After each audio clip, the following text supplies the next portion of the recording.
Welcome to my channel. আজকে আমরা আলোচনা করব সপ্তম শ্রেণীর ইতিহাস বিষয়ের অধ্যায় তৃতীয় নিয়ে ভারতের সমাজ, অর্থনীতি ও সংস্কৃতির কয়েকটি ধারা।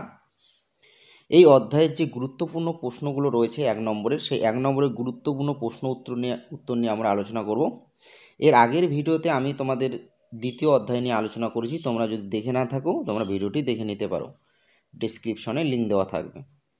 এক নম্বর প্রশ্ন, সামন্ত সমাজের কাঠামো ছিল ড্যাশ ত্রিভুজের মতো। রামচরিত কাব্যটি কে লেখেন?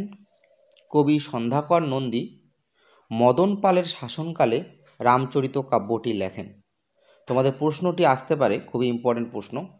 রামচরিত কাব্যটি কি নিয়ে লেখা হয়? রামায়ণের গল্প অনুসারে লেখা হয়। চর্যাপদের পুঁথি কে উদ্ধার করেন?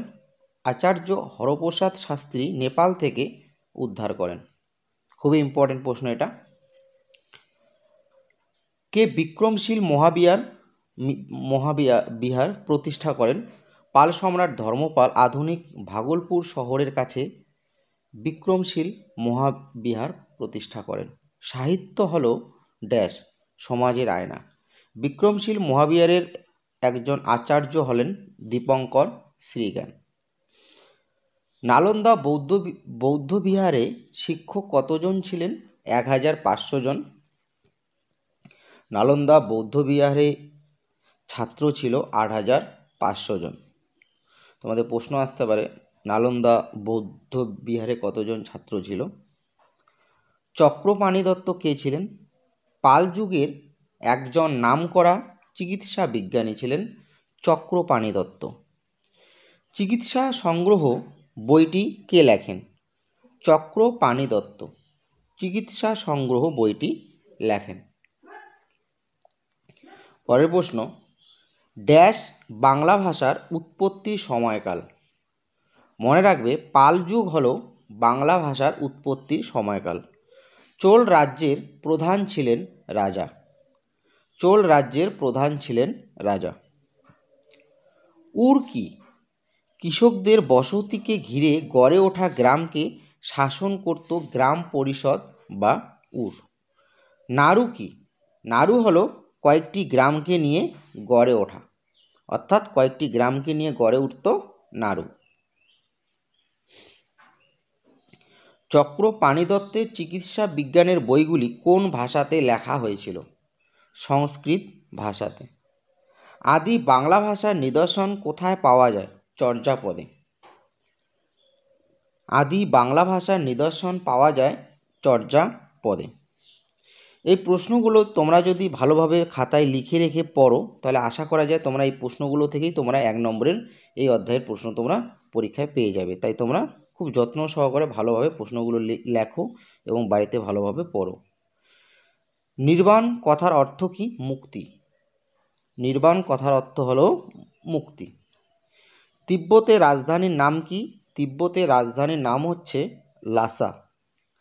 কাকে নাস্তিক পণ্ডিতের ভিটা বলা হয়? অতীশ দীপঙ্করের বাড়িটিকে বলা হতো নাস্তিক পণ্ডিতের ভিটা। মনে রাখবে, অতীশ দীপঙ্করের বাড়িটিকে বলা হতো নাস্তিক পণ্ডিতের ভিটা।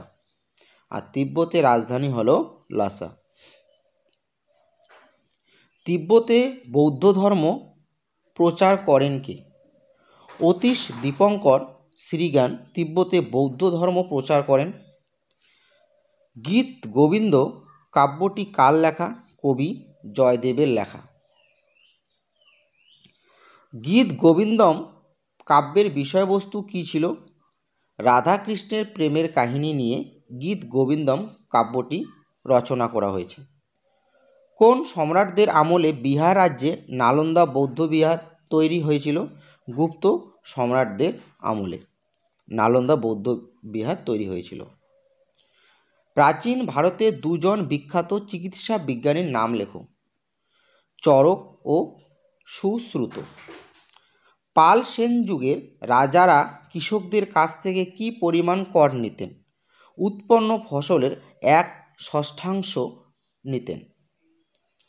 খ্রিস্টীয় 7ম শতকে ভারতে গড়ে ওঠা কয়েকটি গোষ্ঠীর নাম লেখো। সামন্ত, রাজা ও রৌনক। সমাজ পিরামিড স্তম্ভে রাজার স্থান ছিল সবার উঁচুতে। তোমরা দেখবে সমাজ পিরামিডে রাজার স্থান সবার উঁচুতে ছিল। সমাজ পিরামিড স্তম্ভে সামন্তদের স্থান কোথায় ছিল?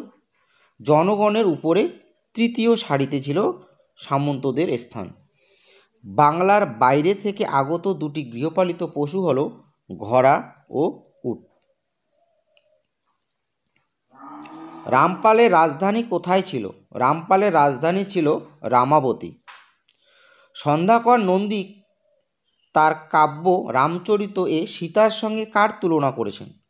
সীতার সঙ্গে রামপালের বরেন্দ্র ভূমি উদ্ধারের তুলনা করেছেন সন্ধ্যাকর নন্দী। এই প্রশ্নটি খুবই ইম্পর্টেন্ট প্রশ্ন। বল্লাল সেন রচিত দুটি বিখ্যাত বইয়ের নাম লেখো। বল্লাল সেন রচিত দুটি বিখ্যাত বই হলো দানসাগর ও অদ্ভুত সাগর। প্রাচীন বাংলার সমাজের প্রধান জীবিকা কী ছিল? কৃষিকাজ। প্রাচীন বাংলার সমাজের প্রধান জীবিকা ছিল কৃষিকাজ।